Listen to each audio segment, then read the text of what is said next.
नागपुर जिले के मौदा से एक हैरान कर देने वाली घटना सामने आई है, जहां रेती घाट के विवाद में एक किसान के साथ बेरहमी से मारपीट की गई। सिर्फ रास्ता खाली करने की मांग करना किसान को भारी पड़ गया।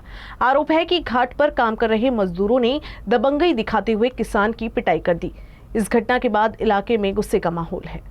मौदा थाना क्षेत्र के कुंभापुर शिवार में ये घटना उस समय हुई जब किसान विनोद ठेंगरे अपने खेत में फसल कटाई के लिए हार्वेस्टर लेकर जा रहे थे। रास्ता पहले से ही संकरा था और उस पर रेती ढोने वाले ट्रैक्टर खड़े थे, जिससे उनका रास्ता पूरी तरह बंद हो गया। किसान ने ट्रैक्टर चालकों और घाट पर काम कर रहे मजदूरों से रास्ता खाली करने की विनती की, लेकिन मजदूरों ने ट्रैक्टर हटाने की बजाय उनसे बहस शुरू कर दी। देखते ही देखते विवाद बढ़ गया और कुछ मजदूरों ने किसान के साथ मारपीट कर दी, जिससे वो घायल हो गए। घायल किसान को इलाज के लिए मौदा के अस्पताल में भर्ती कराया गया। वहीं पुलिस ने मामले में शिकायत दर्ज कर जांच शुरू कर दी है। स्थानीय लोगों का आरोप है कि इस घाट पर नियमों के खिलाफ 24 घंटे रेती का अवैध उत्खनन किया जा रहा है।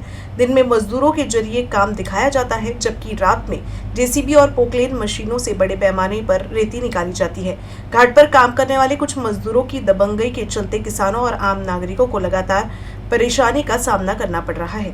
घटना के बाद क्षेत्र में आक्रोश का माहौल है और प्रशासन से सख्त कार्रवाई की मांग की जा रही है। कुंभापूरमध्ये सायकॉन प्रायव्हेट लिमिटेड कंपनीला रेती घाट झालेला आहे। हे शेतामध्ये हार्वेस्टर घेऊन जात असताना त्या कंपनीचे ट्रॅक्टर रस्त्यावर होते। त्यांना यांनी विनंती केली का रस्त्यावरून ट्रॅक्टर बाजूला करा, शेतामध्ये जाता येत नाही। आणि हे शेतामध्ये हार्वेस्टर घेऊन गेले। त्याच्यानंतर त्या कंपनीचे 6 ते 7 लोक यांच्या शेतामध्ये चाकू आणि तलवार घेऊन गेले। हार्वेस्टरच्या ड्रायव्हरला मारला, यांना बेदम मारहाण करण्यात आली।